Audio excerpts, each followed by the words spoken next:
We have millions of modern Buddhists, over 3 million in the United States alone, 250,000 in Brazil, in Russia, in Germany.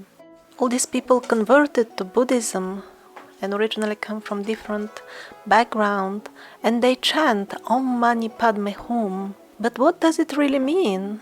Of course, there are volumes written about this, about the various allegorical meanings, but not much is written, at least in the modern Buddhism context, about the direct meaning, because mani means crystal, gem, and Buddha, as many other Vedic sages, was a lot into using crystals in the direct sense for enlightenment, not in allegorical sense.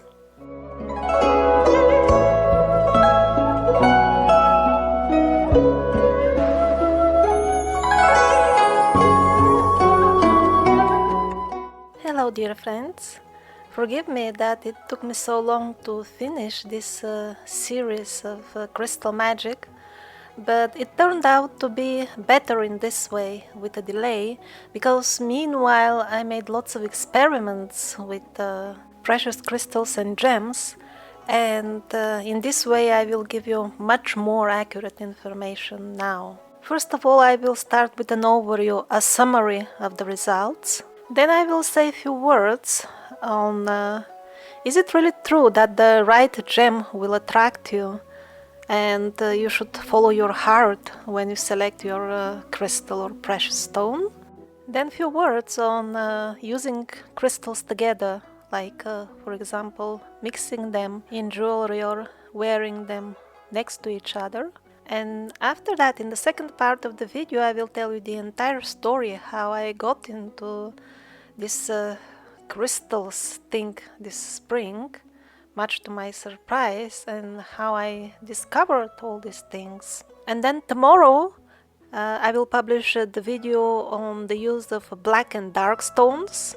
And the day after tomorrow, finally, as promised, I will go planet by planet, color by color, with suggestions what exactly stone to buy for each planet and where to buy them. And then on the next day there will be a short video on how you can shape and polish them at home, and some ideas on how to wear them, how to hang them. So first and foremost, which crystals and gems are the strongest? The answer is very, very simple. The higher the absolute hardness of the stone, the stronger it is. Absolutely, most definitely. In the Vedic language, there is no measurement like the modern hardness of the stones, but it is kind of implied by the fact that always the softer stones are recommended to be worn in bigger quantity, more carats, while for all the stronger stones, they say even less carats is enough. So they did understand this hardness very well, they just expressed it in different, more practical language. So if you start inquiring into the hardness of the crystals, you will always find them measured with this Mohs scale, which is a bit symbolic. What we need is the absolute hardness. And another thing is that the relation between hardness and strength is not linear. For example, topaz is twice harder than quartz, but if you have a small or medium size chunk of both, the topaz will be, let's say, at least 5-6 times stronger if you compare stones of the same size. And this is also a very important point, which is way too often ignored. If you want to compare stones, you have to compare two stones of the same weight. Yet on the other side, I definitely noticed that large chunks, like for example a few kilos of quartz, they behave differently. I was expecting them to be, let's say, if they're 100 times bigger than the small chunks, to be 100 times stronger, but that's not what happens in reality. They seem to work slower there is some difference. The small and medium size stones up to, let's say, 100 or 200 grams, they behave the same, but the huge clusters, they seem to work on some other level.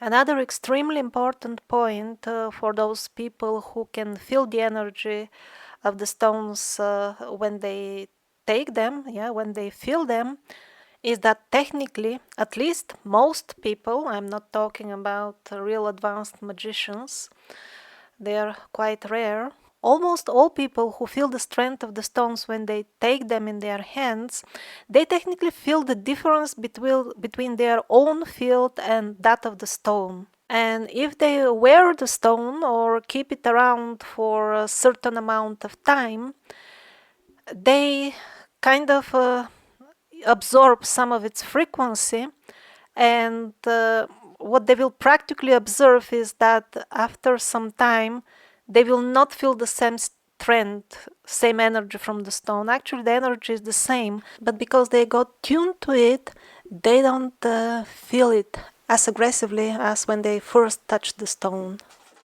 And another very important point is that the more one stays around crystals and gems, the more one's own field will change, and when he takes new stones, he may not feel that much of a dramatic energy coming from them. And the stones he first encountered in his life might have impressed him much more, but they were not stronger stones as such, just his own field or aura was different at that time. The more your aura, your being gets crystallized, so to say, tuned to the crystals, the less dramatic effects you will feel when you take them in your hand. And of course, don't forget from previous episodes that stronger stones don't necessarily mean more healing. If they are unfavorable to you, it will mean more damage.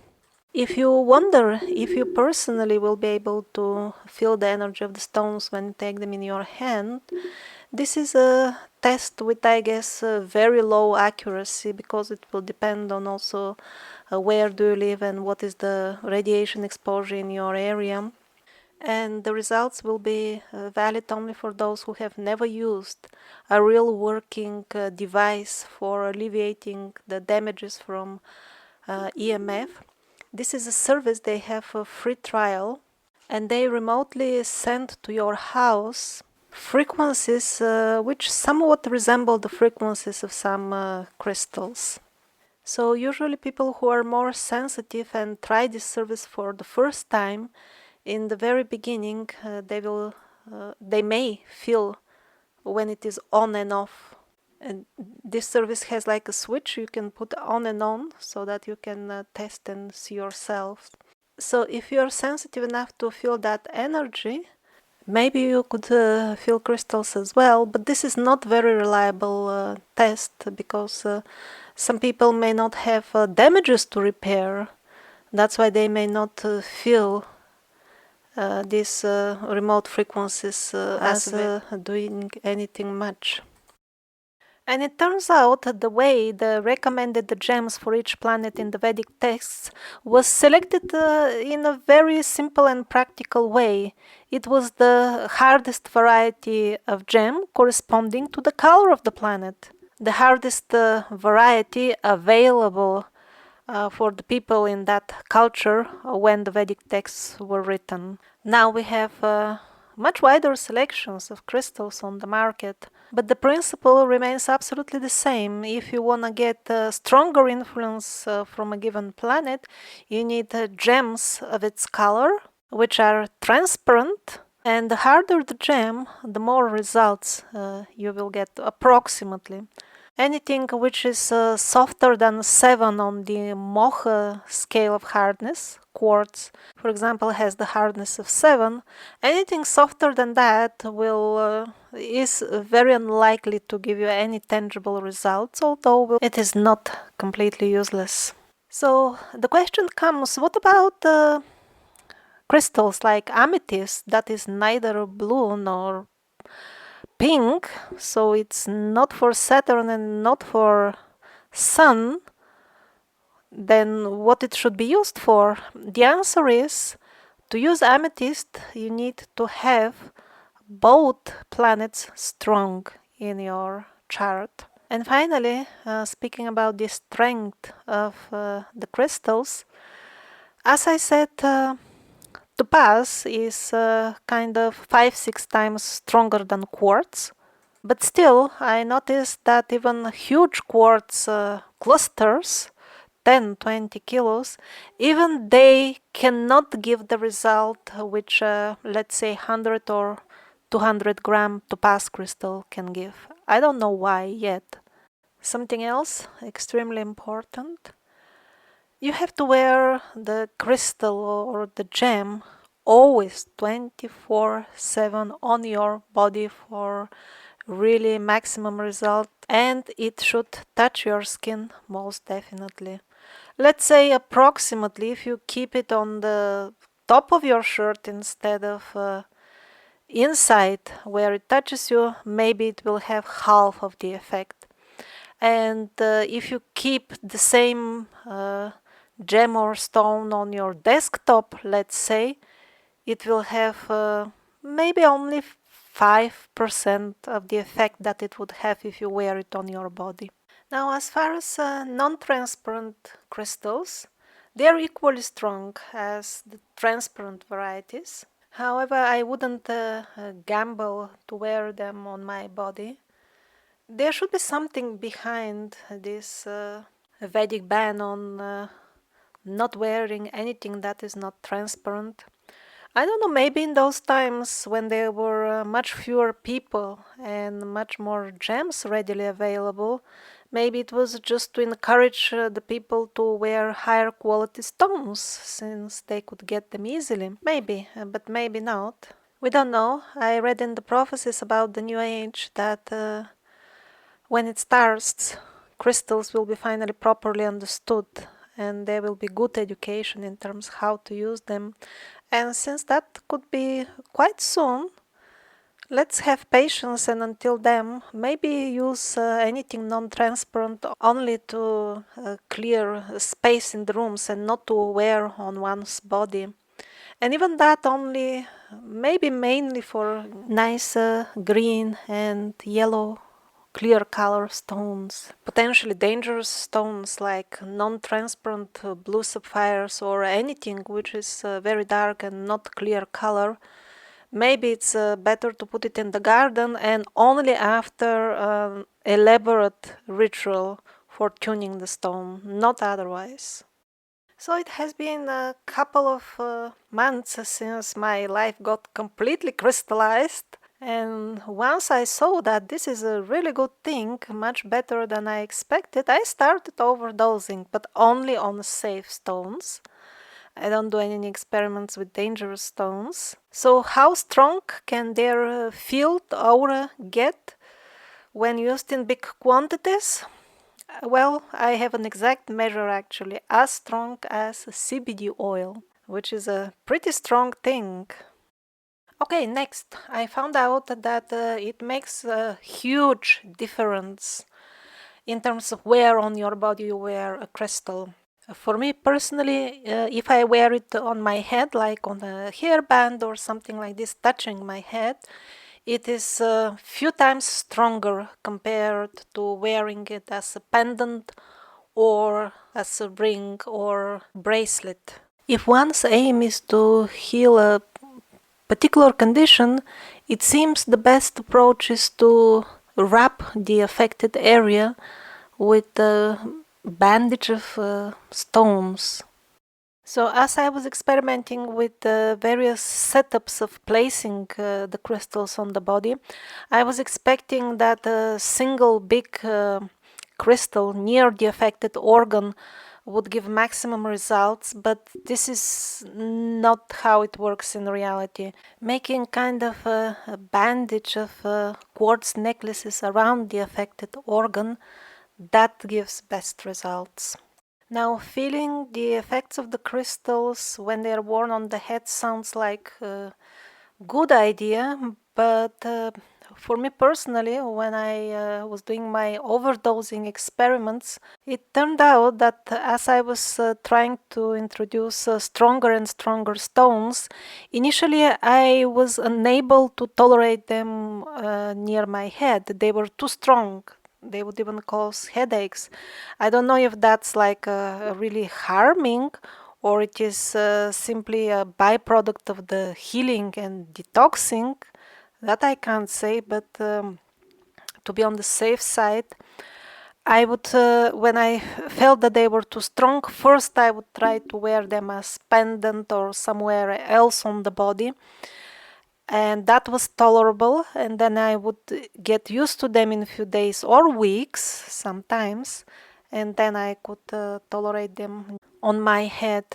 I had very interesting results when I had a strap with many topazes hanging on my back, on my backbone. That was really kundalini ticklish. That was very interesting, and I will make more experiments with such setup. The overall story with my experiments is like this. First I started with quartz, and then in a couple of months I kind of reached a saturation point, as if, or at least I feel it in such way, that when I get new pieces of quartz, I don't feel that they affect me anymore, as if I'm maximum crystallized with quartz already. But on the other hand, if I remove a quartz that has been on my body for a long time, that affects me negatively. But I have noticed that as time goes on and I get more and more crystallized in general, this negative reaction of taking off stones from me, that is slower and slower.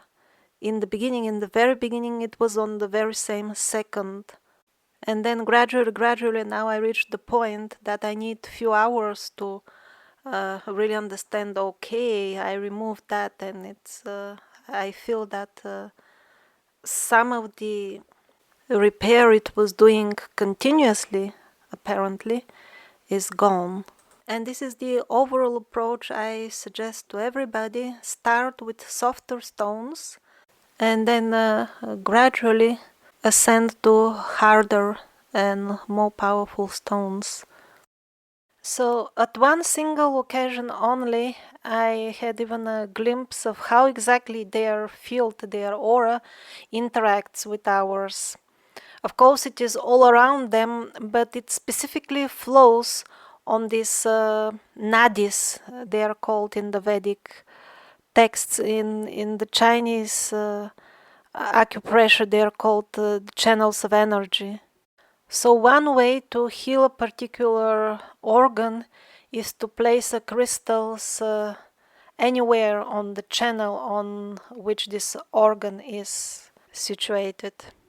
So it seems our crystallization starts from these meridians, and then it spreads to the chakras, which actually, according to the Eastern teachings, are thousands of them in our bodies. So there is some relation between the crystals tuning the chakras, although personally I have found no evidence so far that the Western style of healing using the philosophy of the healing with crystals using the philosophy of the 7 chakras is based on anything ancient or any true knowledge as such. It could be just superstition, at least in terms of its technicalities. In broader sense, of course, every genuine style of healing will be healing the chakras. There is no other way.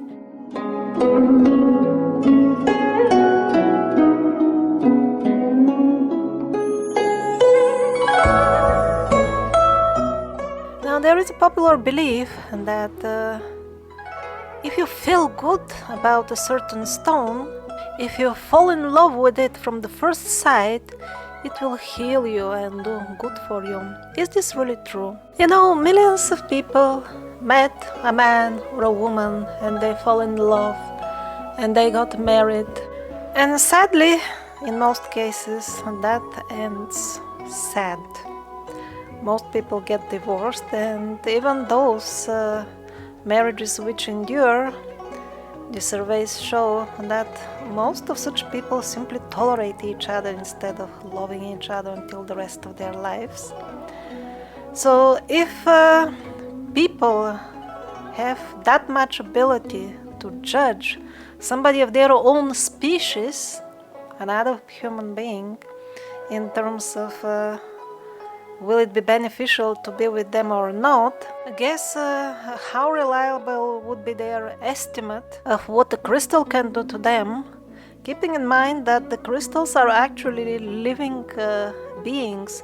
They are very different from us. We cannot expect them to talk to us. They are a different class of beings, which we understand very poorly. We're unable to estimate what a stone can do to us. It's quite simple. We may get misled by its beauty, exactly as not all pretty people have good heart, and so is with the stones. For example, if I would go to a jewelry shop to select the most beautiful thing for me, maybe I would pick something like a ruby, because I just love that pink color. But in reality, ruby will bring me sickness. So looks can be very misleading.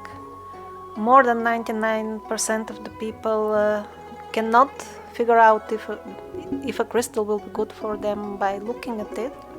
There are special people who can really see what a gem will do for each and individual person, but there are very few.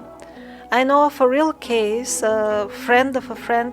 He casually went into some sort of a small shop selling crystals, and the lady behind the counter, obviously quite a good shaman actually, she told the man, "You suffer from this and this exactly," and he was quite surprised because that was a known person and she could diagnose him very well.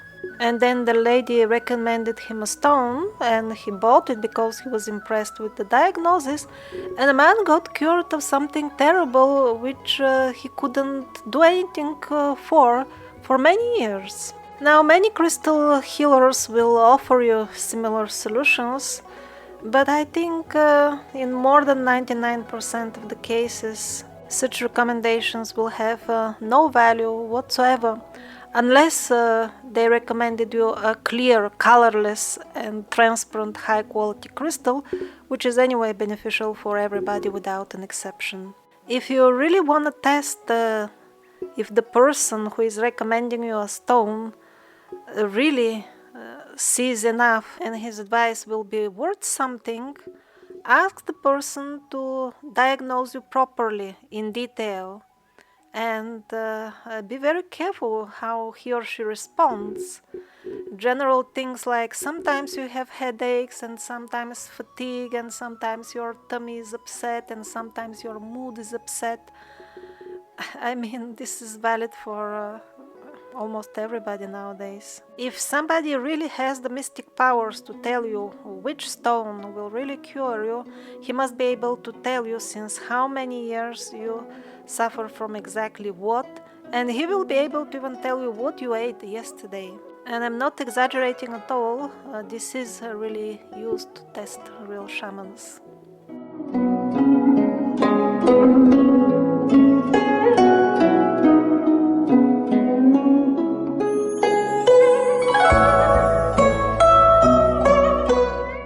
And now on the subject of mixing stones, wearing them near each other, like for example on rings on the same hand.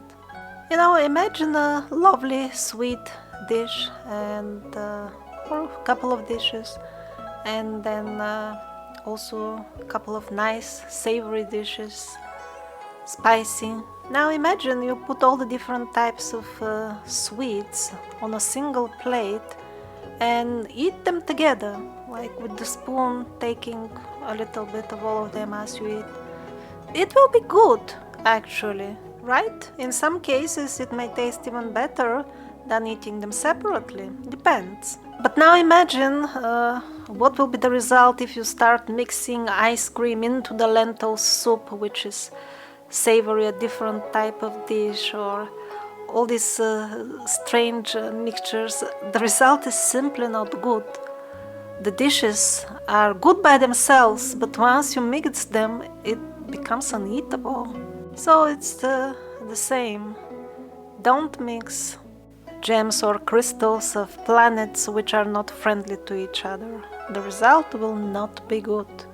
Wear them on different places. Maybe if you plan to wear different types of gems, those which are friendly, you can wear them on one hand, and the other group you can wear maybe as pendants or earrings, but do not wear conflicting gems on the same hand. We had the chart of which planets are friends and enemies in the previous episodes, and all this jewelry, which is a completely modern idea to put gems of all colors together. This is not a good idea at all. Traditionally, this would be never done.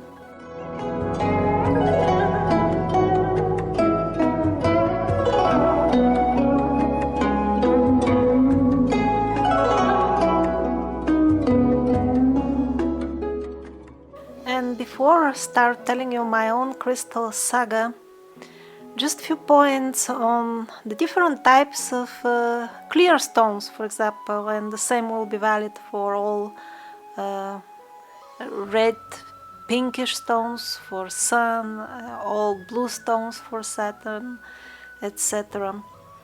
So, clear topaz, for example, is not just like quartz, but much stronger. No. They all have different internal structures, and that's why they also have differences in the way they crystallize our psyche. This is very well addressed, for example, in Ayurveda, and even in better detail in the Chinese traditional medicine, where they have powders of all kinds of precious stones used really a lot. And not all clear stone or green powders are for the same thing. They are for different combinations of damage to the elements. Like, for example, the sicknesses over there are seen as imbalance of different elements and energies in our bodies. For example, somebody may have disturbed Vata, which is air, and it is hot and it is hard according to another classification. They have different classes and types of classifying. It's very complex, and a particular combination of these disturbances would have a particular gem healing it. Like, for example, very similar disturbances may have ground emeralds and ground obsidian as cure. Now these both look like almost the same to us, some sort of green ground stone, but there are subtle differences. In the past people knew about these things. Now this is very much lost knowledge. I mean, we still have the old text which will tell us which stone exactly is for which dosha. Dosha means defect or disturbance, but we will have very few true Ayurvedic doctors left who will be able to tell you specifically which is your disturbance, because they do it by feeling your pulse, and this knowledge is getting lost. This is also somewhat related to the topic I mentioned earlier of stones having not exactly the color of one of the main planets, but something in between, a mixture of such colors. You know, like exactly there are so many yogas combination of stars or nakshatras, different, let's translate it as stars in English. They all have their presiding deities, yoginis. So they would be connected to different, let's say cosmic, actually karmic would be more precise influences, which in their turn are the underlying fabric for what happens to us, including sickness. So we are dealing with a very vast and precise science, and I found in the prophecies actually only recently that this all will be recovered and used in the upcoming New Age, the New Earth. Also in the Seth books of Jane Roberts, Seth explains that the general idea that most people have about these things now will look like a silly superstition once the people come to their true senses during the New Age and the Vedas are established in their true glory anew. And this is part of the Vedas, an important part of the Vedas.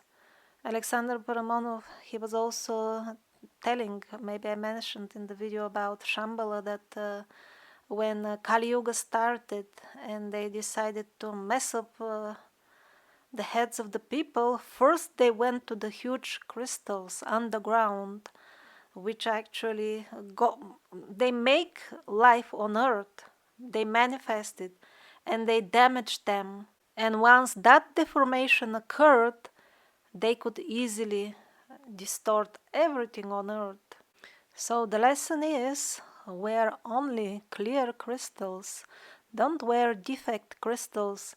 Actually, in the Vedic texts, it is recommended to wear only properly cut in very symmetric and elegant shape gems.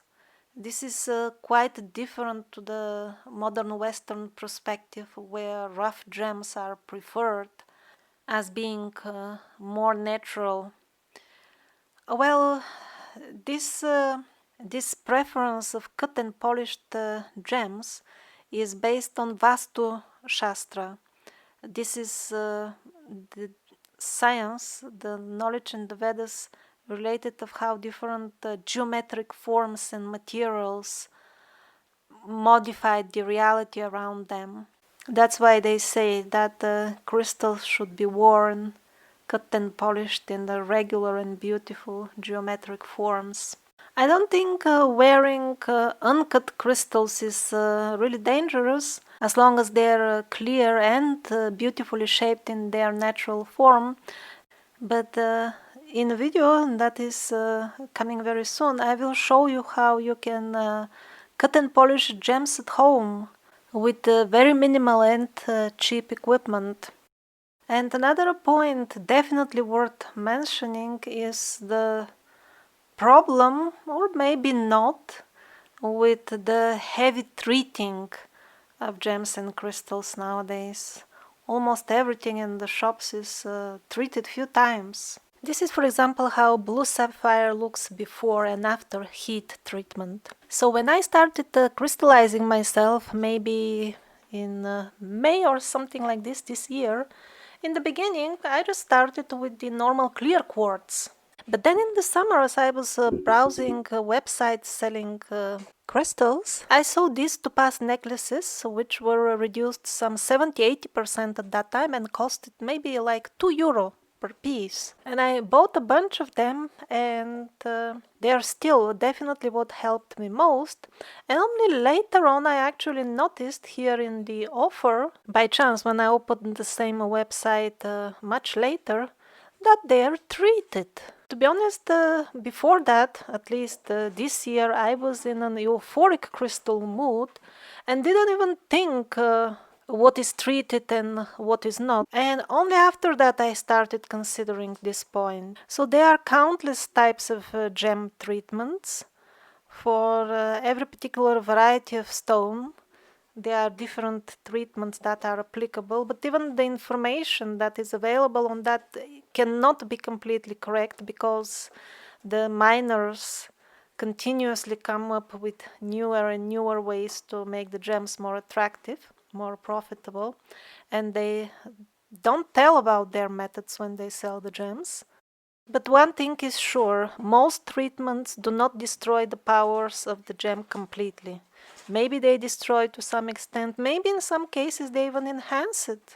That could be possibly low temperature heating, because the gems, when they live in their natural environment, deep in the ground, it can get very hot there. So heating them, at least to low temperatures, is not really against their nature. And when I say that it is hot there inside the earth, this doesn't mean that I'm supporting the modern scientific ideas of what is it below our feet, but it is based on something that everybody can check. In Iceland, where the crust is very thin, very hot water comes out almost at every village in the country, and electricity is practically free over there. It is so easy to get it just from below the ground, where it is very, very hot. And also thinking of how many people used gems in India when I was there 20 years ago, and for how many of them it really works.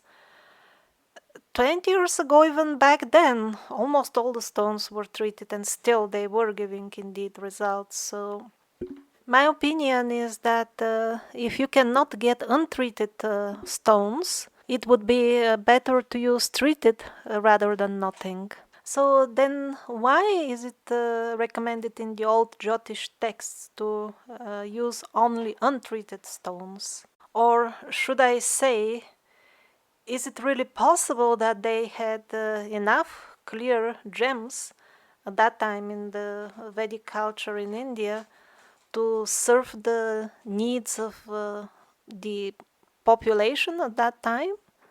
Was it possible to find that many big and clear untreated gems? Because clear untreated gems are quite rare. And also treatments of stone were well known in ancient times. Well known in India as well, for sure. But since at that time India was completely Vedic, the entire culture was Vedic only, and the gems were used only as per the Vedic recommendation and following the Vedic rules, then how could they have treated stones anyway? For what? Nobody would use them. So the question about stone treatments remains open for me, because they are controversial topics in the Vedas. And the reason for that is that the ancient Indian Vedas, they are channeled material reflecting the original Vedas from the universe. But they were channeled by people, and it is unavoidable that the people who received that knowledge and then put it in their own words, in this Indian form of the Vedas, it is impossible that they did not leave some sort of coloring or some poetic language in their writings. So it could be a case of just flowery language instead of absolute ban on treated stones. Exactly as with the books of Jane Roberts.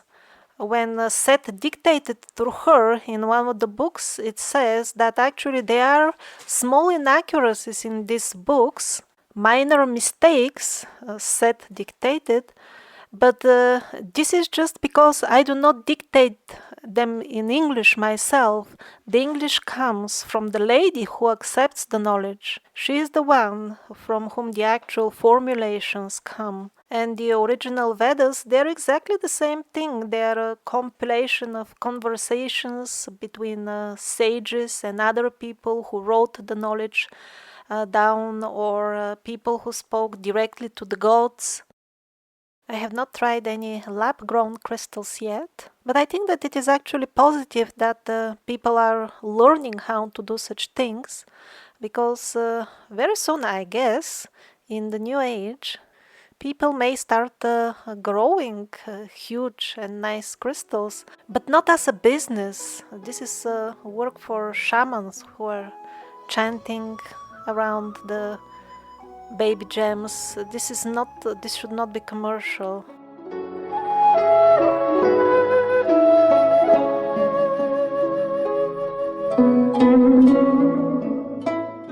Now, I have very good news for those who are looking for relatively cheap and completely natural EMF protection. Although the meaning of the term, I'm not so comfortable with it anymore, but anyhow, the news are good. I wasn't thinking about this when I started crystallizing myself, but I just noticed it. It was obvious. Because when I started feeling, especially in the beginning, the effects of the crystals extremely strong, it was very dramatic for me. It was basically the same thing when I felt absolutely the same when I first switched on for the first time my Blue Shield device, which is a device for EMF protection, which I have been recommending. It really works. I have a small model. So it's not that powerful, but some people get the bigger models and they complain it is too strong. And the way they describe the too strong is exactly what I had with the crystals. So this type of peril never crossed my mind before it actually happened. But I'm sure that in general the frequencies of the crystals are very, very similar to this, the good EMF protection devices, because I get a very specific set of sensations, which for me personally is caused because these frequencies push on my blockages. For other people the sensations will be different. But anyhow, when I realized that the crystals have the same effect as the Blue Shield, just much stronger, then I remembered what is the actual description of the Blue Shield and many other devices which actually work. I'm not talking about those stickers or orgonite things which do not work. They are real devices which work. I'm talking about them. So actually, the manufacturer and the engineers of these devices, they don't claim that they stop the electromagnetic waves. The Wi-Fi still keeps working even after you put the device on. But instead of that, they correct the damages which the EMF causes to the cells. And that is why, by the way, many people, when they use these devices, or they are also remote services, that's why some people all of a sudden experience relief in other problems that they have in life, including even business. It's not that everything gets fixed all of a sudden, but now I see how the full thing works. These devices, what they do is they partially repair the damaged patterns, the underlying patterns from which the reality and the events around us, including our health, gets manifested. And now coming back to the definition of these so-called EMF protection devices, yes, the Faraday cages, I think they're the only thing that deserves this name, really. And all the other devices, actually they're doing much more than EMF damage protection. They're simply pattern repair devices, astral pattern repair devices, if they are properly made. And now I understand why some of the high-end such devices, which I have not tried personally, but I have heard from people who seem to know what they're talking about, that they really work. They're made exactly with precious stones combined with some sort of electrical installation that would multiply this pattern emanated from the crystals and spread them around. Well, needless to say, such devices are quite expensive. For that type of money, you can buy so much Topaz. It will be much stronger than the device. It would be completely off-grid, and it will be much more advanced because then you can select also exactly the types of crystals which will suit you best because the engineers of those devices, they include amethyst and other colored stones, which they simply don't know that they are not beneficial for all people. Maybe they tested it on some people and they decided it's okay, but this doesn't mean it's the most beneficial for all people. In other words, you can make your own so-called EMF protection, to be more correct, pattern repair shield, and tune it to your personal body. And most importantly, it's very flexible. You can have multiple stones, you can always shift them around your house, and you can regulate the intensity, because for me personally in the beginning was just unbearably strong. I had to gradually increase over the months. And the way they're artificially creating chaos all around the world more and more, very soon people might be in such a panic that they will not care for gems and crystals anymore, and those may become very cheap or even free. There will be a bit more on EMF protection in the video about black stones. And as far as orgonite, I've spoken a few times about that in the previous videos and will return to it towards the end of this video. Topaz is relatively cheap, like 60 euros per kilo. I'm sure in America you can find even cheaper. A kilogram of it is, I think, more than enough to shield one room, at least to an extent that rivals the best appliances which one can get on the market. They are of course very expensive. Please note that the devices do not reverse all the damage from the EMF.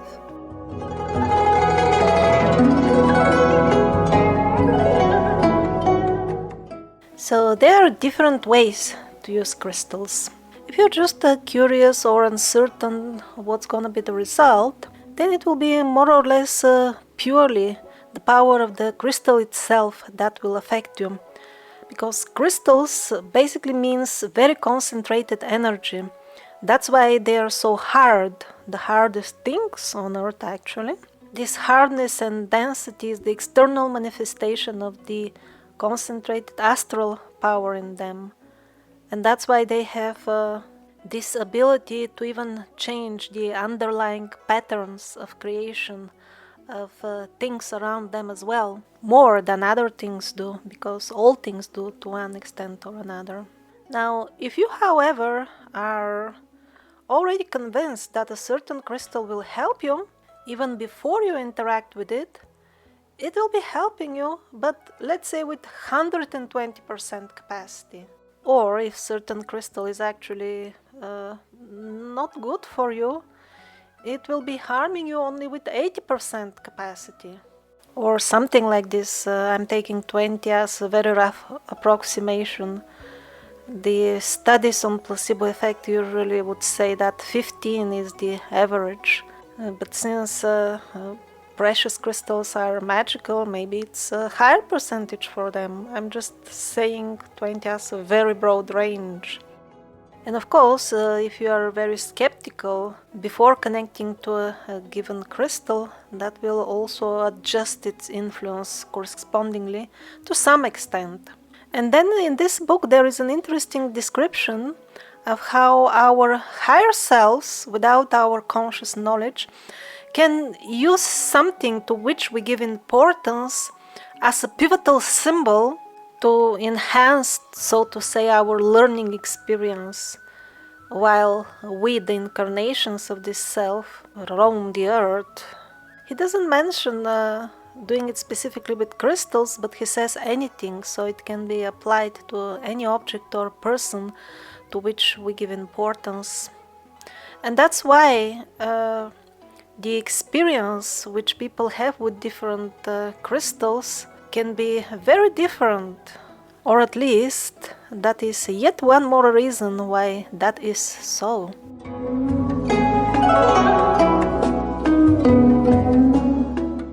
And now the story of my personal crystallization. My head is already like a geode and my hair is like crystal cluster with thin spikes. So this is how I achieved this effect. It all started in the beginning of this year when, because of a small sad story, terrible health problem which held me almost dysfunctional years ago before I did my Peruvian ayahuasca adventure, that problem all of a sudden came back with unbelievable force, and I understood that this period of 8-9 years of relatively, for my situation, good health was over, and I decided to respond with counterattack. And I started a 10-day ritual, and the vow which I made for this long ritual was exactly for this problem. So as I was doing the actual chanting in one of the days of the ritual, this thought came to my head. It was almost like a voice. "You stupid lady, you know how important crystals are? Look at your own paintings. So where are your crystals?" When that happened, I didn't give it much importance. I thought it's my own mind. But still, the argument the voice gave me was quite valid. I knew about the power of crystals. So I said, okay, I will do something about it. Very, very unwillingly, actually. I felt it was almost like an unpleasant duty. The reason for this initial unwillingness on my side was that I was simply busy with too many things, and also I had these wrong ideas that I simply wouldn't know how to use crystals because I never believed in this modern chakra healing. And in addition, I thought there is no way I can afford any meaningful crystals, nor I thought that I could be sure that my crystals will be real with everything coming fake from China nowadays. But anyhow, I knew I had to act on this call. And by the way, all the artwork that you see in this video are my own paintings. In most of them, crystals are the center of everything, and they were all made before my crystallization started. So since I couldn't ignore the call, but still I thought that crystal healing is impractical for me in this situation, I decided to finish off with the task fast. I just bought the cheapest crystals I could find from one very good lady. I bought 2 very small second-hand crystals for €3. All of them together would be like 40-50 grams, that small. So once I got home, I decided with relief, okay, one more thing is done. I was so overwhelmed with 1,000 things to do that this was like a burden for me to add any activity to my to-do list. And I placed them on my altar and I decided, okay, this is done. But later on during the day, I remembered old friends that I had in India. They were jewelers. Sometimes when they were showing me how to recognize real stones, and they were also telling me to put the stone exactly on my third eye, and that is the fastest way to feel its energy. And what it does to me, because at least at that time, 100% of the jewelry customers were into Jyotish. That was the reason they would buy jewelry. So I said to myself that the ones I have, they're too small, so they're not gonna do anything anyway, but what is the harm in trying? I laid down, put one of them on my third eye, and within a few minutes I started feeling as if something was tickling me, and I thought, really, I didn't expect that. And then I decided, what if I put the second one, the bigger one? I did so, and maybe in a minute, the big thunderbolt struck me with such a force that I would have never expected. If you have ever been hit by electricity, like from the power supply that strong, that's how it was. So the first thunderbolt struck me exactly where my health problem was. And the second one, which was in some minutes or so, struck me in the heart area. And during the second one, I also had a flash of vision, very short. I wasn't taking any psychedelics or anything at that time. So it was definitely crystal related, and it was too strong. I fell on the floor. It took me a few days to recover from the thunderbolts, during which I was not sure at all what is happening. The feeling with my health was something was completely different from that point on. But only after I came out of this cloud, only after that I was sure that it is for good. And as far as the crystals, I was still not convinced such small pieces can cause anything like this.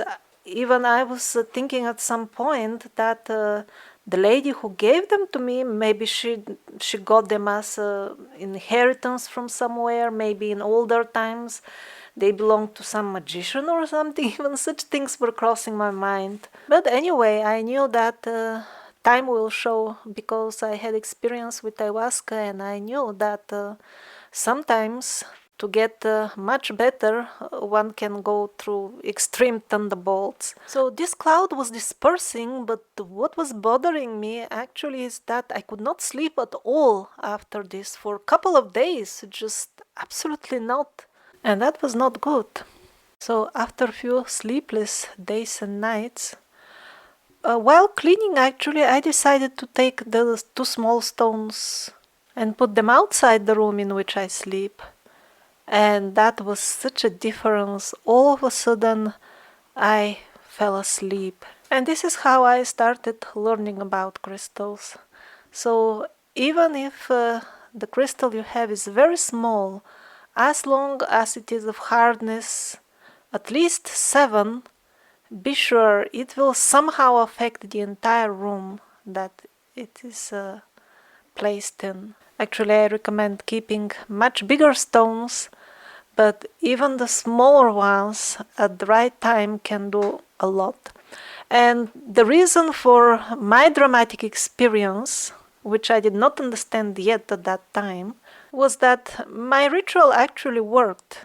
And the voice, which put me into all that, came from a plane where things are much clearer.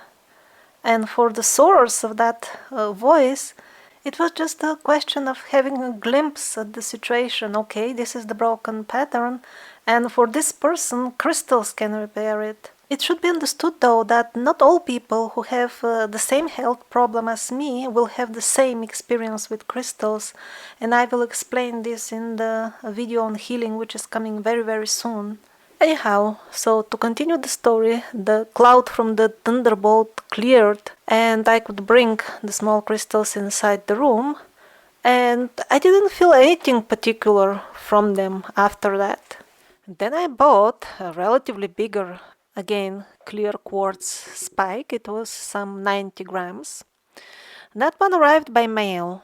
And this time, as I was even like only opening the envelope, I already started feeling it. There were no thunderbolts this time, but there was a very strong pressure on exactly the place where the sickness is, and if I took it too near to it, then I would feel even nauseous. But I knew already what is the procedure. Few days the crystal stays in the corridor, then few days inside the room, and only after that I actually keep it near me, and eventually I managed even to sleep with it. So at that point I got convinced clear quartz is helping me. It's just gradual, and also the power of a given stone depends on its weight. And they were healing me, although very, very slow, barely noticeable. But still, considering in what a deplorable state I was when I started the ritual, even stopping the disease from developing further and getting some relief of the pain was actually a great victory at that time. Next, I bought one of these like necklaces from small irregular stones. But always I had clear crystal from Brazil or local from here, never China products. And I started wearing that as a band across my forehead. And everything was extremely simple. As soon as I put it, immediately the pain was somewhat less, and I would remove the band and it would go back to more pain. So after that I started buying more clear quartz only, crystals, Here they're very popular, and one can get even big ones at very low prices actually. But I found out for sure, and at that time I was still extremely sensitive to changing the quantity of quartz around me, and that even the big clusters don't have that much effect on the body compared to a single necklace when it is worn on your head or maybe anywhere on your body. So at that point, the only thing I was focusing on was increasing the sheer quantity of quartz which I wear. And by chance, I told you about those topaz necklaces. They were so cheap that I decided, well, let's get a bunch of them. And when they arrived, that was a big difference, because I just placed them on my head as a bundle as they arrived. And it was quite unbelievable, the amount of pain reduction which I experienced at that time. Much, much more than I would feel from the clear quartz necklaces. And at that point, I understood that I will need to use my knowledge about gems, which I had from India, but I wasn't thinking about because I was still under the illusion that there is no way I can get gems here now. The area is very expensive. But when the destiny has other plans, one thing leads to another. And as far as the topaz necklaces, I made actually kind of a small cap, like a hat from them, and I wear it until now. I redo it, I improve the design, let's say once a month, but that still remains the most effective till now for a couple of months. And by the way, once when I redid the cap and I put it back on, I did not feel as good. Something was wrong. And then I was not well, as if half of the effects were gone for a couple of days. That was actually very recently, a couple of weeks ago. And then I understood I have to redo it and go back to something closer to the old design. And the reason for which its effect reduced is that exactly at the place where most of the sickness is, there was a little bit less concentration of necklaces, and that made such a big difference. So even 2-3 centimeters change in the design made huge difference. Now earlier I told you that I estimate the pain-killing properties of the topaz to be as strong as those of CBD oil, which is an extremely potent painkiller. So how did I estimate that power? Well, based exactly on those few days that the topaz didn't work so well for me. At that time I was taking CBD oil, but still a lot of the pain came back. So I understood I'm underestimating the pain-killing effects of the topaz, because I was doing the crystals and the CBD oil at the same time, and I was thinking it's mostly the CBD oil, but actually it was half-half. So it is time to return to crystal healing, which was widely used even for very severe conditions, and it will be, I believe, again, but it will come as a natural follow-up of recovering yet even more important knowledge about what I have been calling here repairing broken patterns. How do they break? How do you repair them? This is an area very little understood even by healers who consider themselves alternative. As I talk with various people, I see more and more that if I mention anything like this, they all say, oh yes, we know about positive thinking. Well, they know, but we see that the lives in the people who are very much into law of attraction and positive thinking, they're not particularly much healthier than the rest of the people.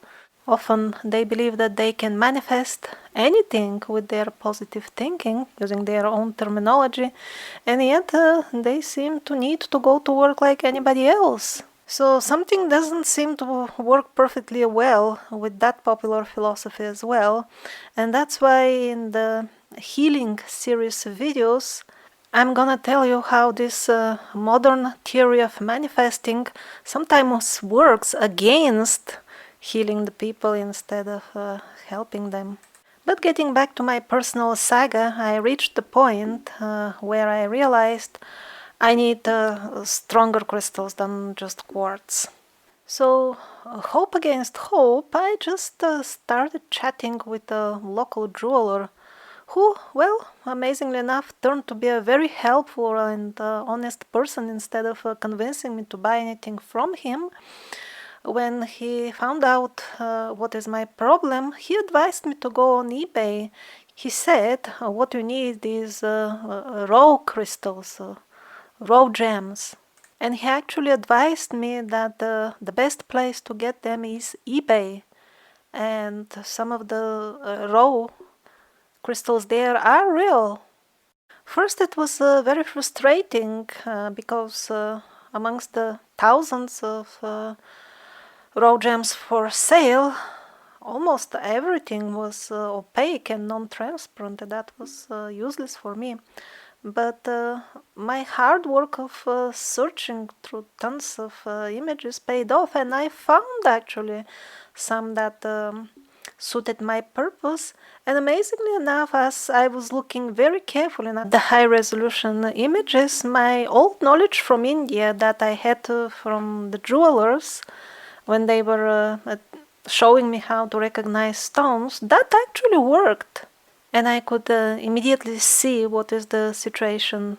Most of the sellers are from India or Thailand, because these are the world hubs for gems. And as far as India, way more than 99% of the offered cut stone is absolutely obviously fake, and probably most of the raw as well. While with the sellers from Thailand, by far most of the cut and polished stone is real, and almost all of the raw from Thailand is genuine as well. So I started with some very cheap raw gems. I was still doubtful, can really so cheap things be genuine? But I got them even tested, some with the local jewelers, and they were absolutely okay. So I started improving my topaz crown by adding more varieties, and those crystals that are too big to wear, I just keep them near myself. So I needed a couple of months to get saturated, so to say, with clear quartz.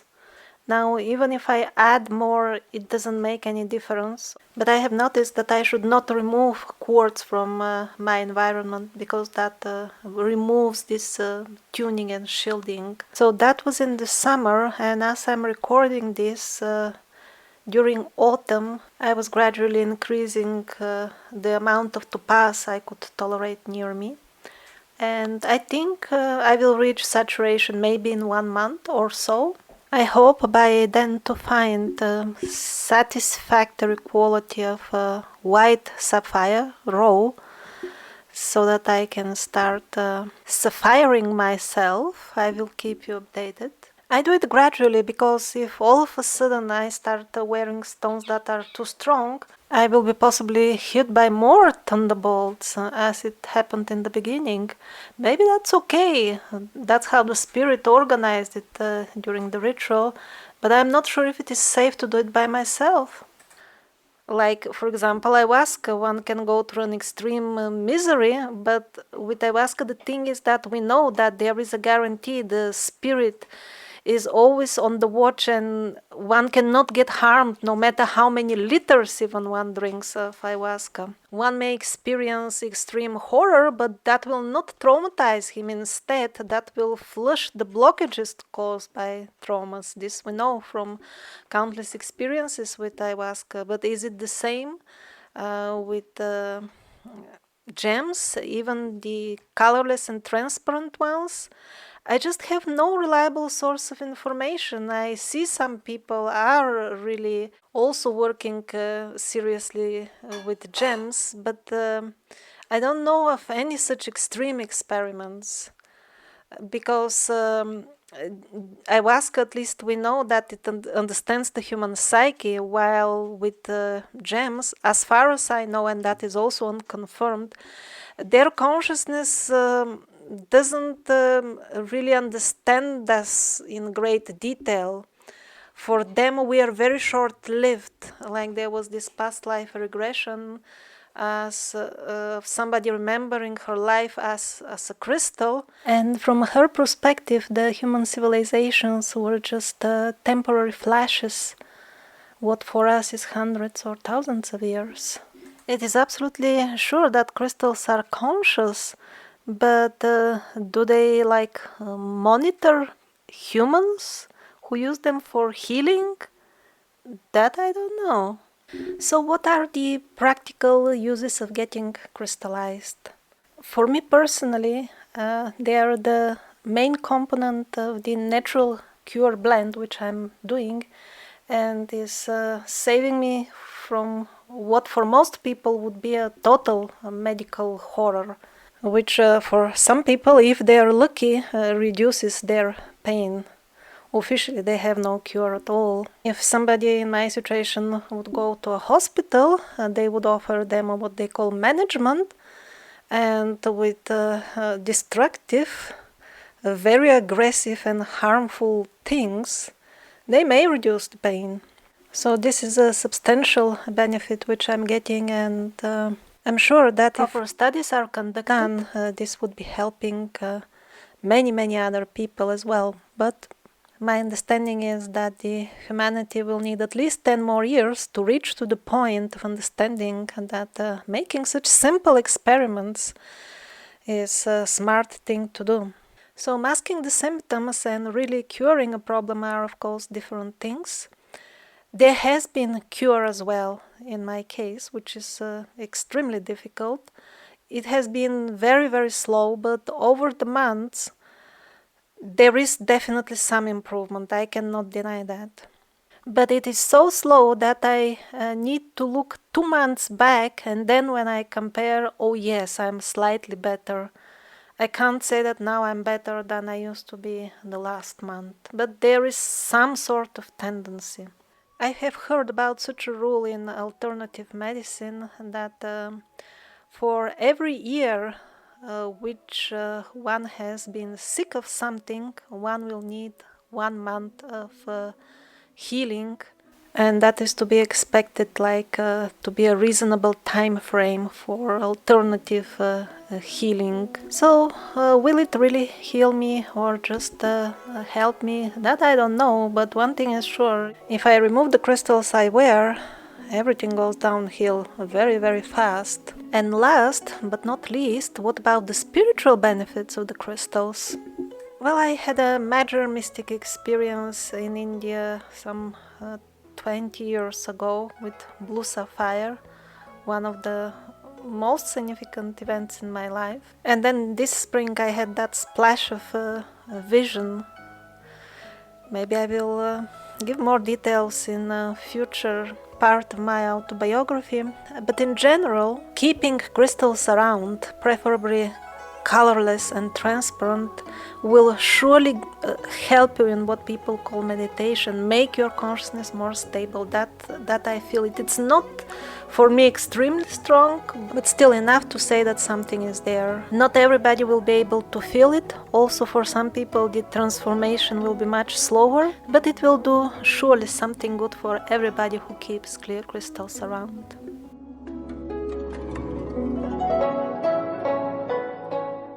So, since I have some leftover stones from my experiments, which I don't wear all the time, what I plan to do with them is I plan to cast them inside the resin pyramids.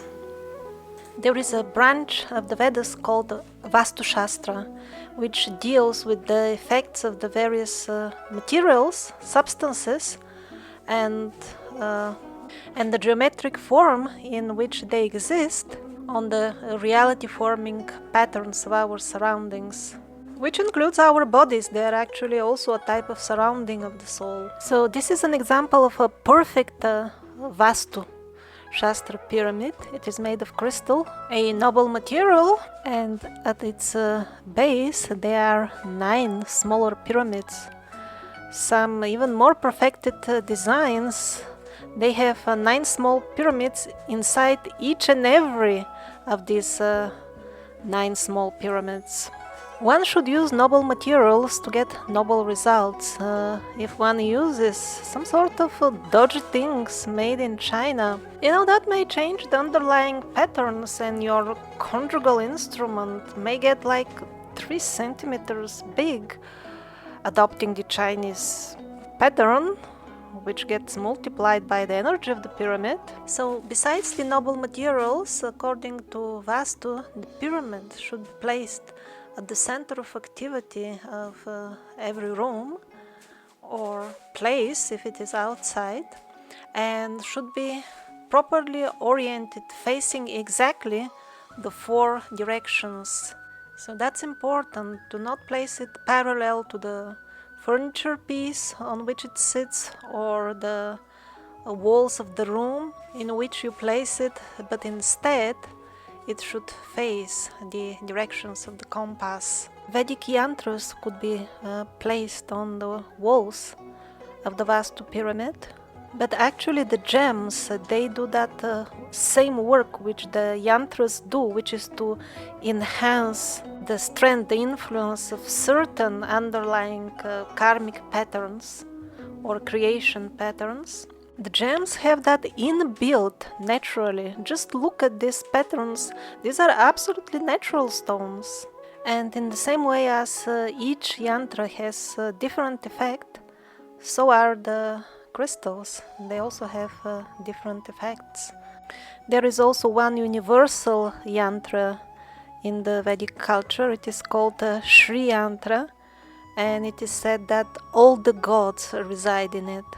And in cases when one wants to use a yantra to connect to certain deity or certain energy, but does not have the exact yantra of that deity, then Shri yantra can be used instead.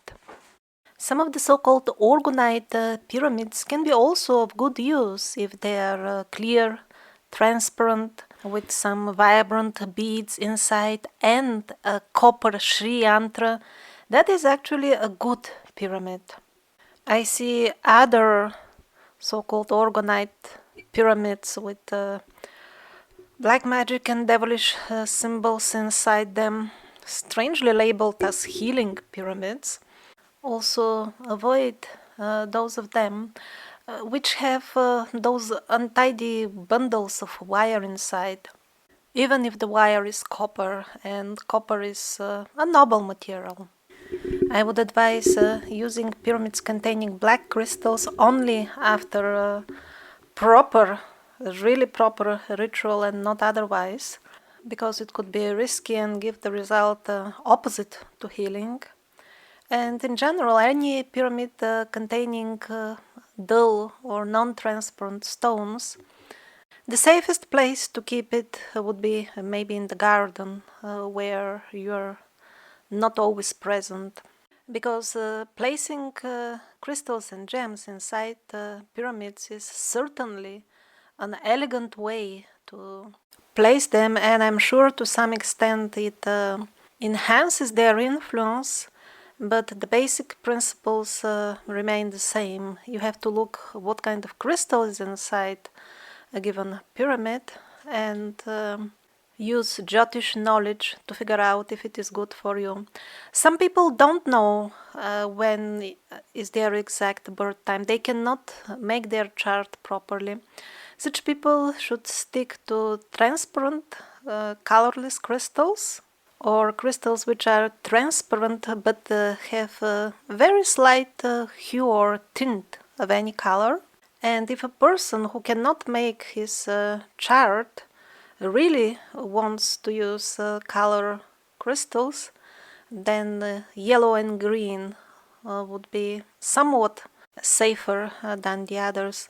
Not that they cannot do any damage, but at least it will not be dramatic, because dark orange stones, those of Mars, may cause incidents and injuries. if they are used without knowledge, because they are connected to Mars. And then dark blue stones, they can cause misery of any type because they connect to Saturn, the organizer of misfortunes in human lives. Pyramids are also treated with great respect in the Feng Shui system of China, which is basically the Chinese version of Vastu Shastra. And then the modern orgonite confusion myth is vaguely based on Vastu Shastra, Feng Shui, and the orgon scientific research, which was actually a very good thing. But in the orgonite phase of devolution of all these ideas, sadly too much confusion was added, and it is always better to stick to the old and proven methods. A few times I just searched for some sort of a sensible reason for which so many people believe in orgonite, but I haven't been able to find such so far. Instead of that, I see scary, silly stuff like, for example, people take EMF meters to prove that the given orgonite chunk protect against EMF. So what they do is they take an orgonite object and they place it in such a way that it blocks the unit of the device, which actually registers the waves. Actually, one can place any object in front of the unit of the device, which actually registers the waves, and that will block it, including your hand. It will have the same effect. This doesn't affect the amount of EMF around. So I hope I will be able to keep you updated with my pyramid experiments as well.